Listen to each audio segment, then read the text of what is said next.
বৈষম্য বিরোধী ছাত্র আন্দোলনের নিহত আনিসুর রহমান আশিকের পরিবারকে মামলা তুলে নিতে হুমকি দিচ্ছেন গণহত্যা মামলায় গ্রেফতার আসামি দিলীপ কুমার আগারওয়াল। গত 22 এপ্রিল গ্রেফতার হন আগারওয়াল। এরপর থেকে অসুস্থতা দেখিয়ে হাসপাতালে চিকিৎসাধীন রয়েছেন বলে জানিয়েছে ভুক্তভোগীর পরিবার।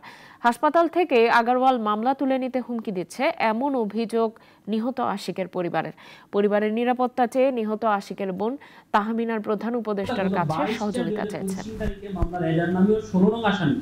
দিলীপ কুমার আগারওয়ালকে গ্রেফতার দেখায়। পরবর্তীতে তদন্তকারী কর্মকর্তা 23/4/2025 তারিখে 10 দিনের রিমান্ড আবেদন করলে সুস্থ আসামি সশরীরে কারাগারে আদালত হয়ে হাজির হইলে আদালত 2 দিনের রিমান্ড মঞ্জুর করে।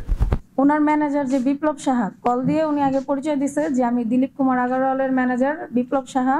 ফোন দিয়ে আগে আমাকে ভালো করে কথা বলছে, বন্টন বলে কথা বলছে যে আপনি মামলাটা তুলে ফেলেন, আমার নামটা সরায় দেন, আপনার কোনো সমস্যা নেই, আপনার যা লাগবে আমি দেখবো, আপনাদের পরিবারকে যতটুকু পারি সহযোগিতা করা দরকার সর্বোচ্চ সহযোগিতা করব।